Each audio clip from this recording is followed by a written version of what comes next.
Kingsway is a little game that I got for free as part of my Twitch Prime package.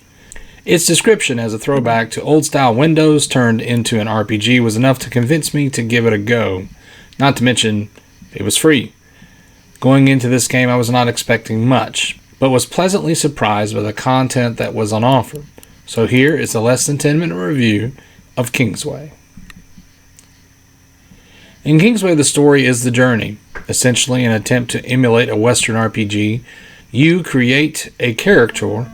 If you're in a hurry, you can randomly generate one. You pick a class and plop, you're dropped into a seemingly randomly generated map with options of locations to explore. In your pack is a summons from the king of this land, and you must journey to the east to heed the call.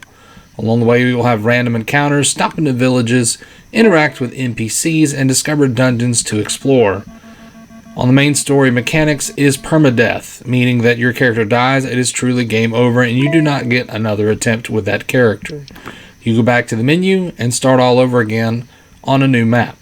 Although you can usually keep one relic of your past adventure, and you get some experience points that can be spent on better starting buffs for your new character. You will die a lot in this game, and in truth I have not yet finished it, but I keep coming back for more when I can and get a little further every time I venture out. That being said, it really is not the story that keeps drawing me back in.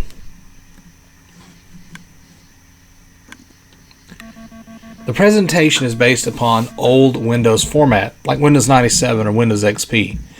Every action or element of the game is assigned to a window to open and close at your discretion.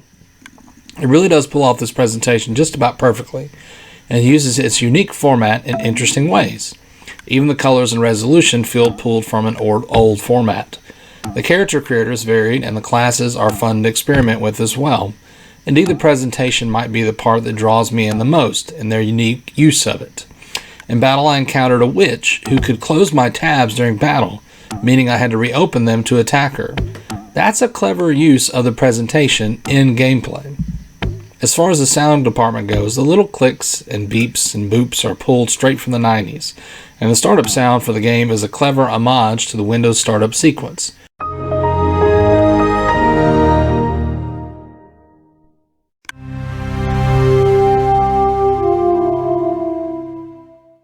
You can actually select your own music for the game's music player.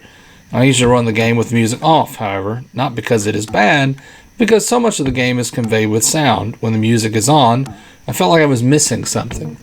Not a mark against the game for sure, but I personally like the option to play with no music, as I can turn on my own music and play some good RPG music to match the game.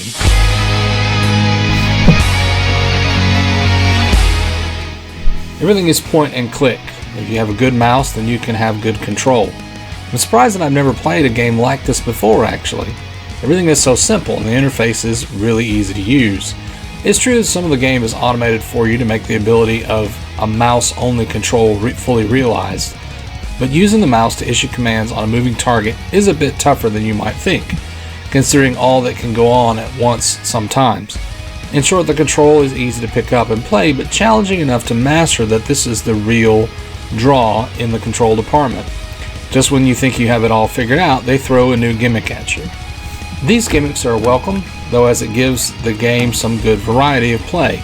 All the items you pick up are classic RPG designs and meet perfectly with the chosen aesthetic.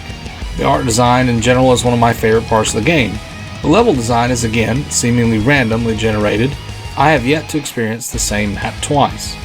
One design aspect I am not a fan of is the more limited progression with your items. You often pick up items you are not leveled up to use and must carry them until you can, but if I find an item that is to my advantage to use, I feel like it would be better if I could just go ahead and use it, but I guess this might affect the progression. In conclusion, this game is surprisingly good time waster. Its main appeal for me, though, is the nostalgic presentation, and I understand that many younger gamers might find it a chore to navigate and play. But if you're like me, you want to look back at the past of the PC and play a base Western RPG at the same time, I fully recommend giving this game a try. It's about $10 and I got it for free. If I had been aware of its existence, I would not have felt bad sinking about $10 for it, but if you could get it a little cheaper, like a Steam sale or something, definitely pick it up.